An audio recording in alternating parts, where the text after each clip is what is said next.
Good morning, Sandamtod here. Let me roll this window up. Hello. Heading back to work after a long Labor Day weekend. Didn't do anything much, but I did go to a couple of vintage stocks on every holiday weekend they can possibly have a sale. They do their buy one get one on their, or buy two get one on their used inventory.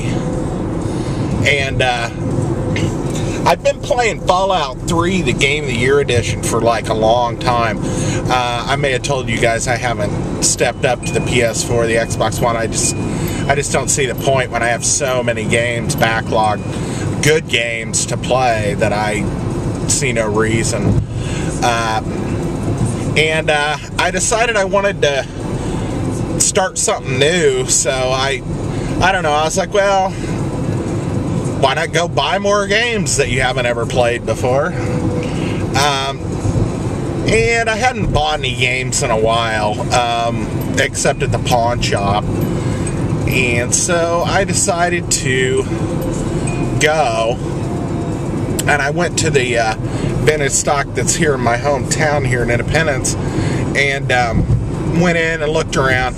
I don't really take the camera in anymore, not for any certain reason. It's not like there's security or anything really cares, but there's really not that much retro stuff there anymore. I mean, unless you consider PS2, you know, and Wii as being retro. I mean, that's about as old back as their old catalog goes. They've got an Xbox, regular Xbox selection, but it's getting smaller and smaller. The PlayStation selection was ridiculous. They maybe had 20 Nintendo games there that were not in their special case, and I don't know how they determine what's special about it. Yeah, I mean, they were charging like $18 for Ninja Gaiden and you know, $35 for a Zelda cartridge and stuff, which, you know, I don't really remember. That's kind of leading up to my point here on this whole deal, is I don't really remember what I paid for a lot of this stuff, but I am glad I got into the retro and got out at the time I did, because really the prices have gotten ridiculous. And it just seems like everybody nowadays, I should have went, just wants to charge you ridiculous amounts for retro stuff. And part of that is leading into this story here that when I was there, I was looking around, didn't really think anything of it. I was there to mainly get PlayStation 3 or Xbox 360 games, which, you know, that's considered vintage now, I guess. But I don't know. I picked out a couple things. I wasn't real happy. Really couldn't find three things, to be honest. I mean, it was like, I've got all the what's considered the top titles for the system, and it's just like I hadn't really, I don't know, decided to get anything in a while, and I was like, eh. And then I thought about it. I was like, well, I wanted to play Mass Effect, I decided. And I had Mass Effect 1 on the PS, or not PS, I had Mass Effect 1 on the Xbox from when it was an exclusive, and then I had bought Mass Effect 2 for the 360 as well, but for some reason I had Mass Effect 3 on the PlayStation 3 and not on the Xbox. And I was like, well, I want to be able to carry my character throughout the games, because it says, you know, that was one of the features of the whole deal. And so I was like, well, I need to buy either buy Mass Effect 3 on Microsoft, you know, Xbox, or buy the trilogy, because it's the only way to get Mass Effect 1 for the PS3. Well, they didn't have Mass Effect 3 for the 360 at the one I went to. And like I said, I was struggling to find games, so I bought this one called Alice Return to Madness or something. It's something I'd had my eye on for a little while, but it had always been kind of in that range where it was like $20, $25 and didn't know if I really wanted to pay that, you know, for it. And I decided I was going to get it, and I went ahead and said, screw it, and I'll just pull the trigger and buy the Mass Effect trilogy for the PS3.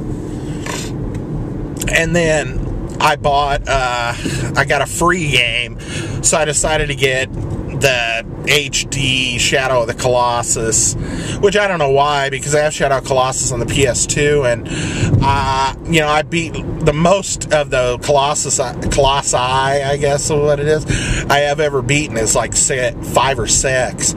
And there's like 16 of them or something, and I was like, yeah.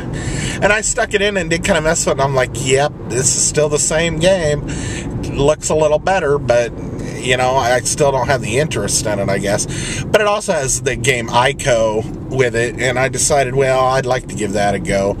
I'd pretty much bought all the HD remasters that they have done for the system. Excuse me. So, I bought it. I ended up paying like $30 for the trilogy, which is basically like getting 3 games. So I figured it was like $10 a piece for the games, and then I got the other 3 games. So I basically got 6 games instead of 3, but it was around... did I grab anything else? I'm trying to remember. Oh, I bought an Army of Darkness Ash for President comic book that was a special, you know, edition that had just come out that month. It was like $6. So I ended up spending around $50. Got home, started playing Mass Effect. I had to do the install and stuff, and I started playing it, and I had played Mass Effect 1 a little bitty bit on the 360, but I had never gotten very far into it, and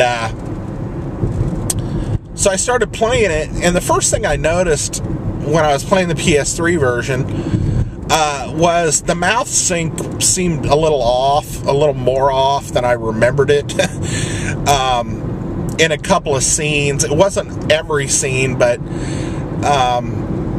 and sometimes when it would cut to characters, there'd be a weird shadow on their face or something that just looked bad. I don't know why. And I was like, man, this seems like the quality of it is not quite as what I was expecting, you know, as far as graphically. I didn't expect the moon, but, you know, I remembered it being a little better than that on the Xbox. And I was like, shit. And I played it for about 4 or 5 hours. And those of you who played Mass Effect know a little bit about it. You know, you do kind of a mission up front at the beginning, and then you go to this place called the Citadel, and you're there for a while, kind of running around doing things. And I made it about that far, and it just kind of made it to where they sign you up to be a special forces kind of guy, a Spectre for the council or whatever. And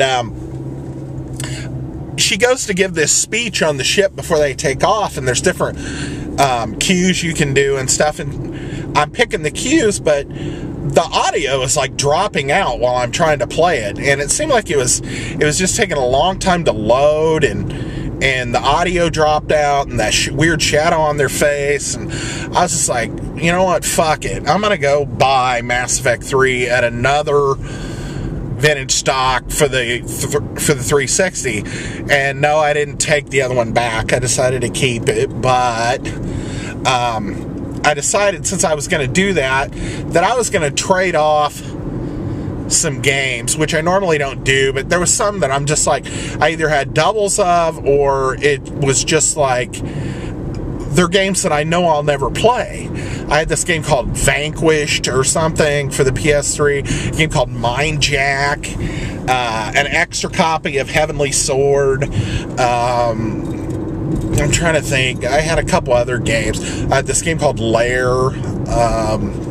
I mean, all games that I picked up fairly cheap that weren't that great. And I also had that Walking Dead Survival Instinct with Daryl, which I never liked. I stuck it in and it was horrible. So I ended up taking about, I don't know, 8 or 9 games up there. I had bought Fallout 3 Game of the Year Edition for the PS3, which was what I've been playing for.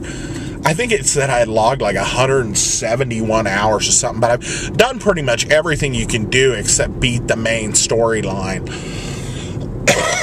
So I played through all the bonus content and everything, and I beat the main storyline before, so I pretty much have put the game to bed, and I just didn't feel like starting New Vegas. So I went to the next vintage stock, took these games, exchanged them. They said they'd give me $20-something for the 9 games, or they give me like $34 store credit. And I was like, fine. And I went over and looked, and lo and behold, they had plenty of copies of Mass Effect 3. And they had one collector's edition copy, which comes in like a steelbook thing with like a hard book, art book, and an N7 patch and some other stuff. And all the stuff was actually in it. I didn't know for sure, but they wanted $20 for it, so I got it. And I picked up what did I pick up? South Park: Stick of Truth. Now I really haven't watched South Park in forever. But I've heard good things about this Stick of Truth, so I decided to pick it up. And then somebody had recommended, when I was talking about Assassin's Creed games, that I start with Assassin's Creed 2, and I didn't have to, and it was $10, so I got it as my free one. So anyway, I got home. I had to scrounge up an HDMI cable, because I had my 360 hooked up with just the normal AV cables, and I could tell when I stuck Mass Effect in, I was like, the image just looked soft, and it was like letterbox and didn't fit the TV screen and stuff, and I was like, I need to get the HDMI cable and see what it looks like. I had one, I just had to scrounge it up off another system and plugged it in, and I started playing it, and it's a lot better as far as the shadowing effect and the voice lip sync and all that stuff. So I'm pretty happy with that. So I'm going to start into these Mass Effect games finally. My whole point was coming up on this is that when I was there looking around, I didn't really see any vintage stuff. I mean, I really looked because I was like, I need at the second one when I got Assassin's Creed 2 and Mass Effect 3, I decided that I didn't know I was going to get Stick of Truth. I was looking for a third game, and I was looking through their cases and everything, like anything, you know. Couldn't find anything, hardly any retro stuff anymore. Up on their shelf, though, I shit you not, they had a in-box Panasonic 3DO. I don't know if it was the front loader, but I don't know if it was the gold model or whatever I forget. I used to know what they were called, the different models. I think it's FZ-1 or something. But I shit you not, they wanted $400. $400 fucking dollars for this thing. I mean, I got in. I think I had to have gotten into the retro game and gotten out at just the right time, because I bought 2 separate 3DOs at 2 different vintage stocks probably 5 years ago, and I think I paid $130 and around $100 for both, and both of them came in the box. Now, one of them's a Gold Star, and one of them's the top loader Panasonic, but I can't imagine that front loader's worth that much more money. I just think that they're trying to charge some outrageous amount to get people to buy a retro system, and that was what I couldn't believe and stuff. So I believe that I got into the retro game and got out of it at just the right time. I'm really torn to collect it anymore because it just is too expensive. So anyway, I'm at work. I'm going to sign off. I hope you guys had a good weekend, and I'll talk to you later. Thanks for coming by. See you next video.